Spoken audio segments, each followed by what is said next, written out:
welcome to the Roundtable Perspective. I'm your host, Tom Roach, and I'm joined by my guest today, Dr. Robin Means Coleman from Northwestern University. Thank you for joining us. I'm over the moon to be here, Tom. Thank you. Very good. Just a little background on our guest. Dr. Coleman is Northwestern's Associate Provost for Diversity and Inclusion and the Ida B. Wells and Ferdinand Barnett Professor in the Department of Communication Studies. And we're going to discuss Black Americans in Hollywood and their connection to the horror film genre. And that's why I think it's important that we explain to everybody that you're involved as an administrator dealing with diversity at the university, in addition to having written a book about Black horror films, right? Absolutely. You claim, I think in your book, that the role of blacks in horror films goes back to the 1890s. So if we just start out and do a general historical, review of this, where do we go? Where do we start out, and where does this end up? So people are often surprised that I talk about blacks in horror films all the way back to the 1890s. Yeah. And I think it's really important to first think about how we're defining horror. Right. And I'm reminded of Peter Hutchins' definition, which says, sort of, we don't know, like sticking to generic boundaries and definitions is probably not as productive as thinking about the ways in which we engage with that sort of challenges our everyday world, evokes fear, transgresses boundaries, and that's the way that we think about horror.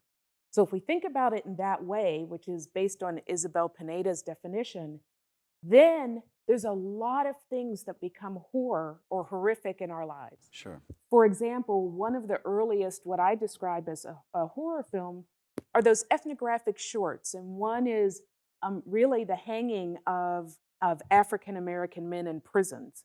And what's, I think, horrifying about that evokes fear. Certainly, these films are to evoke fear among African-Americans. But there's something that's really disturbing then about the spectators, those that are watching. And this is set in a prison context, but isn't very different than the kinds of lynching postcards and other short films that we have seen, in the ways that in our US history, we traded on African-American death in really horrifying ways that became entertainment for some, but certainly horror for others. Yeah, I think that description you just gave us of the prison films is what Alfred Hitchcock would call the macabre, right? Absolutely. And so I understand how that fits. And then when does this start to look more like what most people think of as horror movies? Well, I would fast forward just a little bit to D.W. Griffith's Birth of a Nation. And some people, initially when I was writing about Birth of a Nation, they said, I hadn't thought about that as a horror film. But again, building on that sort of foundation from the 1800s, you really begin to understand that this is a pro-Ku Klux Klan film, and it's working to evoke fear, right? Among, again, a U.S. population. But it almost seems like if you're African American in the South during that time, the Ku Klux Klan, they are the zombies. That's right, absolutely, right? That's interesting. Wreaking havoc, absolutely instilling fear, and setting up, which we haven't been able to shake in America today, this us versus them. Sure. We earlier talked about this notion of the construction of the other. Griffith does that. But then moving forward, past Griffith, then we start to see the kinds of classic horror movies we're used to, like the Universal movies, The Mummy, Frankenstein, Dracula, Creature from the Black Lagoon. Those are kind of the classics. But even then, there are some racial overtones to some of those movies. Sure. But we can get deeper into that a little bit later. I understand that there's sort of a change that happens when Night of the Living Dead comes out, because it's as if the white population has erred in some way, and it's the black man in the movie who is best able to synthesize what's going on and deal with the issue. But what do you think about that? So, Night of the Living Dead is my all-time favorite. And there's a couple of reasons why Night is important. And certainly you previewed this in talking about Ben, portrayed by the incredible actor, Dwayne Jones. Yeah. Night of the Living Dead is directed by George Romero and is now a cult classic. And what we know is that Dwayne, I think it was a cult classic the minute it came out. the minute it came out, right? I remember seeing it right away. And it really speaks to, I think, both in intentional and unexpected ways, race relations Sure. in the US. And remember, Romero has the film cans for Night of the Living Dead in the trunk of his car. And he's driving it from, the suburbs of Pittsburgh to New York when he hears it on the radio that Martin Luther King Jr., Dr. King, had been assassinated. Yeah. And I need to believe that in that moment, when Romero sort of pulls over to process what he's heard on the radio, that he understands how important this film has just become in US history. So he didn't insert a black character in it after that happened. That was already part of the Absolutely. plot for the film. That's right. But Romero's film does something else that's really important that's not often talked about. So leading up to Romero's film, we're used to seeing zombies in film. Not the zombies like we know them today, but the Not at all. slow-moving voodoo zombies, right? Exactly. Yes. And so those voodoo zombies would come out of sort of a mythology of a Haitian mythology of wicked religion and voodoo. Romero disrupts that, and he says, I'm going to shed us of these sort of stereotypes of black people as wicked and evil and voodoo practicing and blood drinking and all of these sorts of things. And he roots the zombie in sort of the unknown. It could be scientific, it could be, as it relates to some ecology that we're dealing with. Is there a reference to something that caused it, though? I thought there was some reference in the movie. Just a brief one. Early on in that first movie, they're speculating. We see the newscasters, who, by the way, are real-life newscasters from the city of Pittsburgh, Really? Yeah. KDKA-TV. And so they're speculating and guessing, but they say, we don't know. Yeah. And I think that's an incredibly important moment as we sort of rid ourselves of these kinds of stereotypes. So Romero does two things. One, in casting Ben as that sort of complex hero, and then also changing the ways that we think about zombies. And that changed, really, as the first movie I know of that I can think of that did that. That changed our need to have explanations for things in movies. It's the first movie I remember that just sort of implied a cause and didn't try to explain it.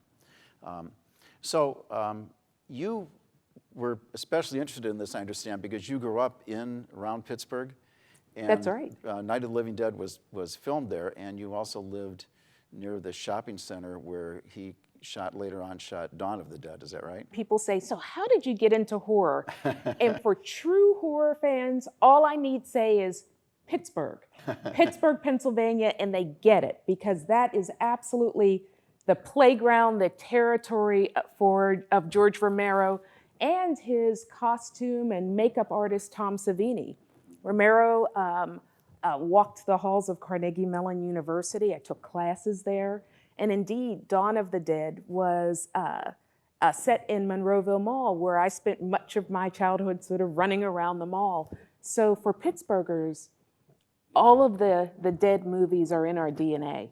So going back a little bit, we were talking about Night of the Living Dead coming out and that being sort of a game changer. Did that come out before or after Guess Who's Coming to Dinner? Because I actually don't know. I don't remember the year for Guess Who's Coming to Dinner. Because Guess Who's Coming to Dinner seems sort of like a tame, lame way to deal with the topic after you've seen Night of the Living Dead. So, and I hadn't thought about the connection there, but I do think that there's something really important about a Sidney Poitier characterization. And I think juxtaposed, I think you're onto something against what Dwayne Jones is doing with Ben. Yeah. And so one of the kind of common... Ben's a very, straight-laced kind of... Ben is, he's brilliant, he's resourceful, he is not without, he's got his own complexities, and in fact, he gets into a fist fight, right? And he's scrapping, and we hadn't really seen that before.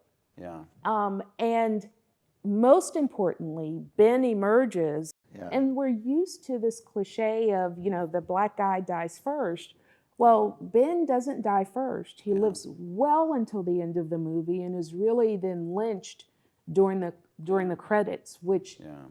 um, really speaks to also what we're talking about even today in America around police brutality Oh and yeah. militias and lynching. Oh yeah. Is that an afterthought of him, of Ben dying at the end, or was that? Did you see that as an important part of the plot? How'd that come about? Do you know? So this is absolutely a part of the script, and I think what's really important to understand is that Romero is casting real life community members. So when you see this militia who's armed, Yeah. who takes Ben out and says, okay, that's another one for the fire, Yeah. and then spears him with meat hooks, right, and throws him over.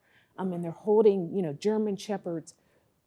For those who are watching this looks so much like the civil rights newsreels that we're used to seeing that's Sure. coming out of the 60s. But for those in Pittsburgh, there's sort of this double text of those newsreels. But then those are faces that are recognizable, right? Because he casts very wisely members of law enforcement and community members out in this community. And I'm so sure the there's way a they were dressed, realism, their habits absolutely, of carrying themselves. Yeah. that they brought to this role and to this moment that's so powerful. Yeah. It has an authenticity that a Absolutely. lot of movies don't have. You talked about seeing horror as a representational space where blacks have sort of challenged the negative racist images that have been in other media. Can we elaborate on that a little bit? Sure.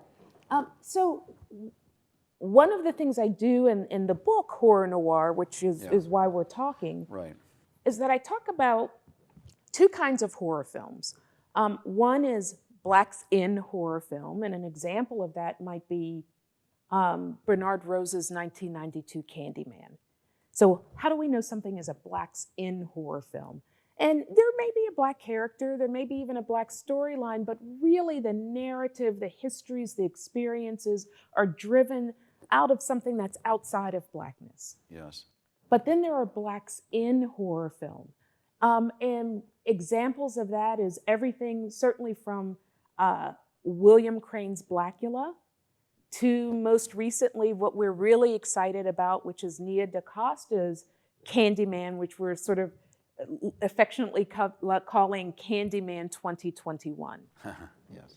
Blacks in horror film, like Candyman, like Blackula, like Jama Fanaka's Welcome Home, Brother Charles. The red thread running through those films is a particularly acute socio-political awareness. There's an activism there. They are speaking back against the kind of social injustices that we're seeing in this country.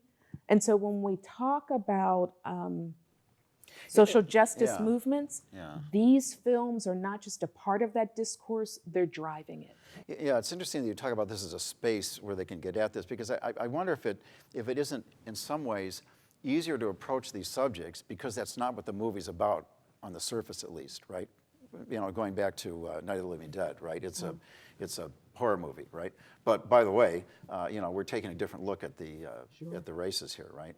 And I would even add that in some ways horror leads in these kinds of narratives because there's something that is really liberating about the genre. It is daring, it is free, it is unencumbered. So occasionally a horror movie wins an Academy Award, but we really don't expect that. We expect our horror movies to be a bit low budget, the blood and the gore to be a little bit, cheesy and look more like ketchup than anything else. And occasionally we'll see a boom mic, but that really liberates the genre to take up some really provocative narratives. That's the sort of value of horror. Yeah. What are some of the key narratives that have been worked into these films? What are the more meaningful examples?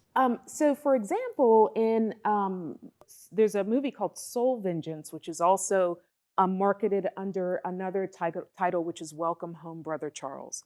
This one speaks very directly to police brutality, um, uh, incarceration, sentences that are far too harsh for a particular crime, recidivism. So we see that kind of thing. Most, as particularly those Black films of the sort of 70s, the Is that 70s black decade. exploitation Yes, films? blaxploitation Yeah, films. yeah.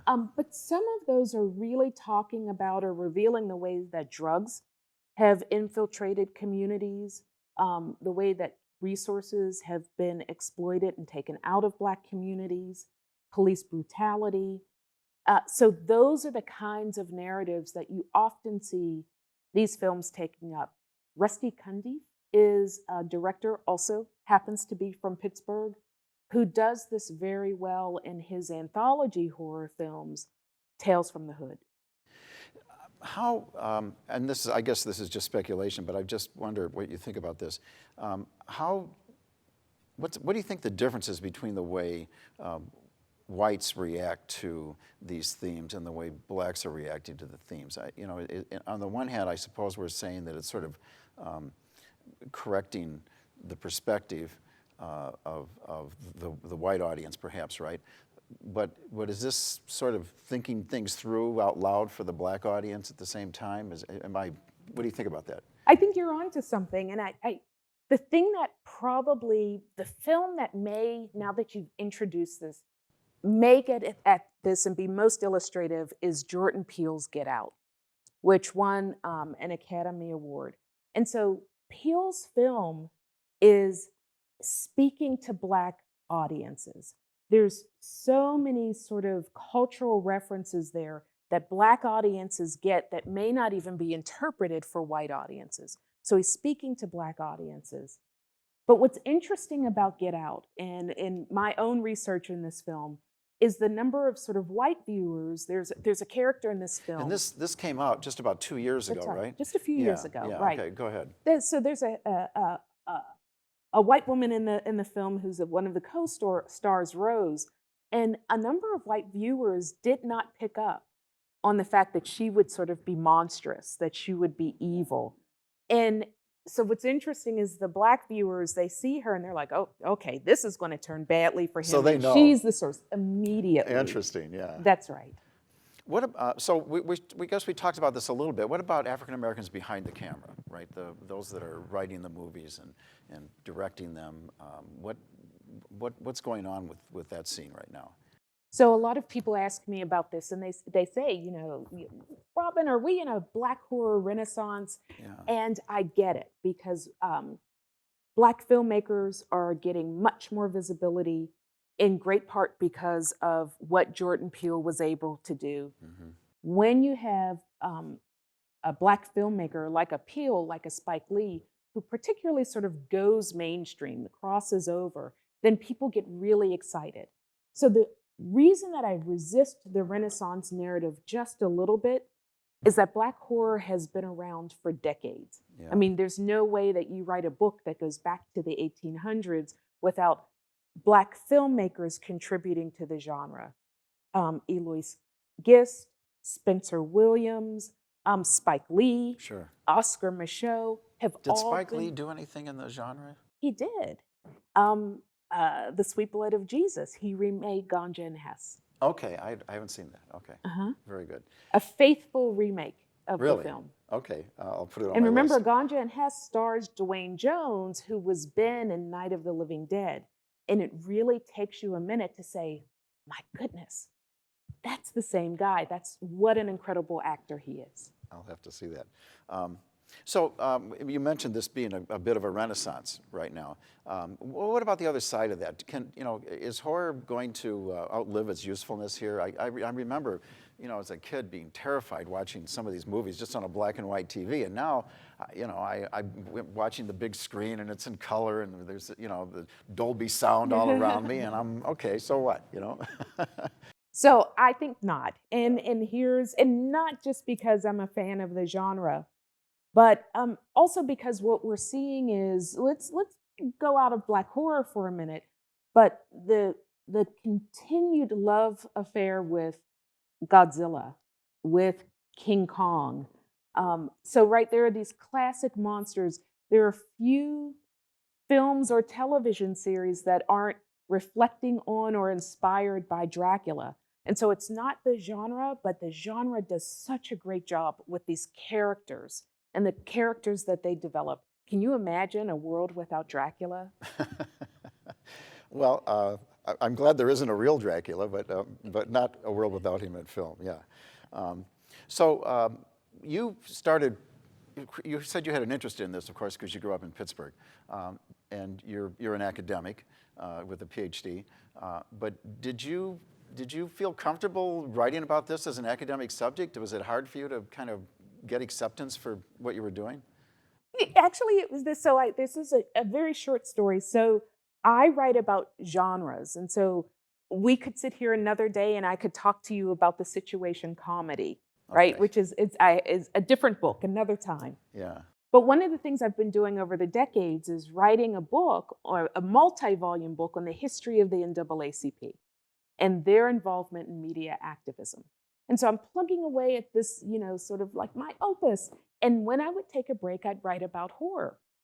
And increasingly, people were excited about my research on horror. And so I joke and say, nobody was really checking for this multi-volume history on the NAACP, but everybody has a love for horror. Yeah. Well, the NAACP is a more important topic in the long That's run, I'm right. sure. Did they ever officially critique or get involved in commenting about blacks in horror films, or was that too specific for them? Um, Not so much specifically about the horror genre, but particularly when these films are coming out in the 1970s. Yeah. And in fact, it's in part activists affiliated with the NAACP and other organizations who come up with this blaxploitation language. And ultimately, there's some protests and pushback against what the genre at that time was doing. Yeah. So is it fair to say that the NAACP was pushing more for assimilation and and did they have issues with blacks as role models in black exploitation movies and things like that? I think the way to describe this in a short nutshell is we often talk today about respectability politics, and we do understand that this is still then and now a period where Black people are still trying to remind the U.S. of their value, of their worth, their contributions to this country. And I think the NAACP's impulse was to say representationally, Yeah. if we can make interventions there and focus on narratives that show the great value and talent that's in range within Black America, maybe those are the stories we should lead with. More power to it, right. Okay, well, as we get to the close here, I'd like to ask you what your favorite horror movie is, whether it be black exploitation or whatever. What do you like? So it's not a movie. Okay. It's a television episode. It's The Twilight Zone, Burgess Meredith, Time Enough at Last. Is that about the library? Absolutely. That breaks every academic's heart. We live for a moment where we have a library to ourselves.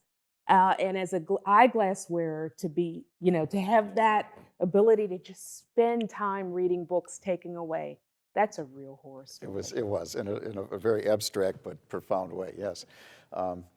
Okay, well, and if we had, as people are watching this and they want to really get a sense of what you're talking about, are there a couple films that you want to name that you haven't mentioned already that would be very kind of representational of the kinds of themes and things that we're interested in? That I haven't named already. So Yeah. I have to say that we should pay attention to